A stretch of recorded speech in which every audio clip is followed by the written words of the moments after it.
Hey guys, Rob here with another Real Deal in the Field with one of my students, Krishna, at his site here in Carrum on the, I guess, the outskirts of Melbourne, mate.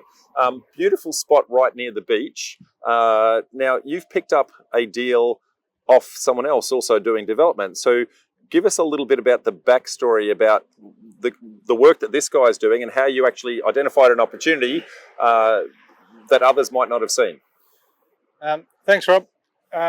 We've been scoping this particular suburb for a little while, and we've done a lot of suburb analysis on this one.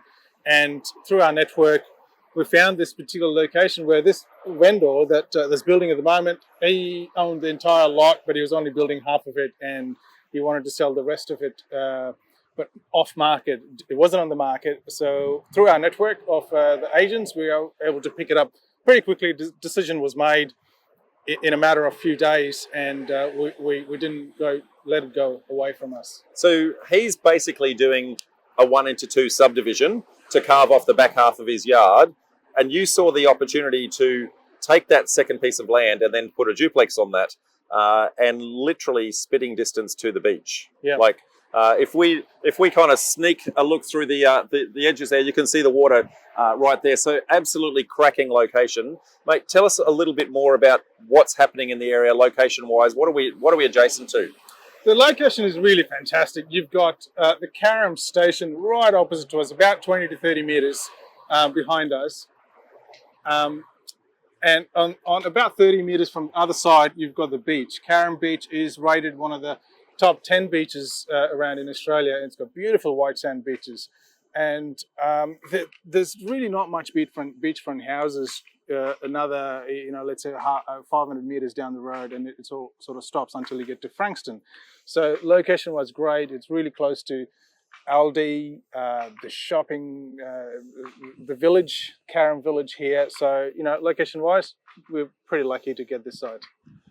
And you've acquired this in a really creative way, mate, where you've got delayed settlement, which means that you save a whole bunch of holding costs and all that sort of thing. How did that actually eventuate? Because by identifying his pain point, you've actually identified an opportunity for you. So explain how that's actually worked.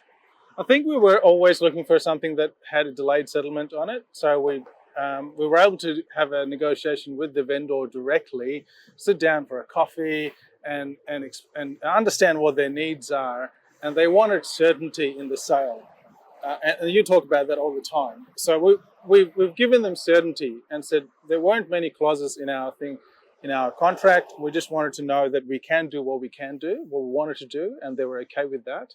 And we were given 4 weeks due diligence and put a deposit of whatever to secure the site, and we were able to negotiate a 12-month delayed settlement, which is fantastic, which means we can go out and lodge our plans for DA and almost be ready for construction by the time we get to settlement. So, absolutely. And that was by identifying his need. His need was he needed cash. He needed that cash as, I guess, knowing that he could actually spend the money on the house that he's actually building.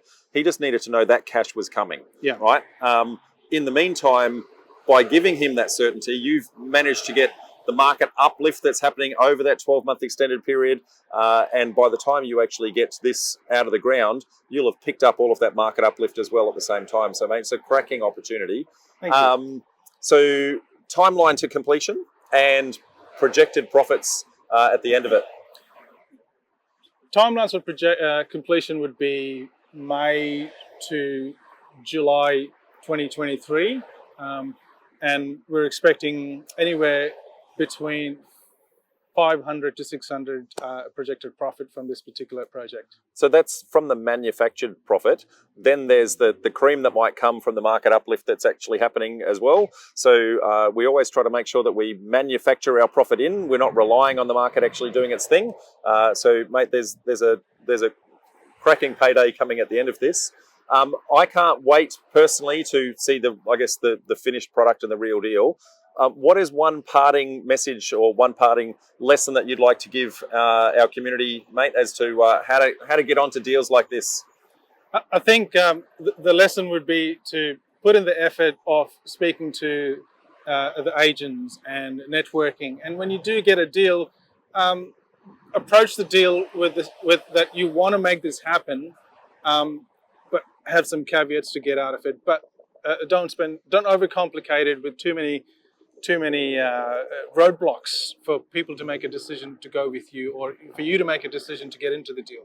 Very good. Well, mate, I cannot wait to see this as a finished product and the real deal at one of our upcoming meetups. Until then, mate, thank you very much. Thanks, Rob. And folks, we will see you on the next Real Deal in the Field. Bye for now.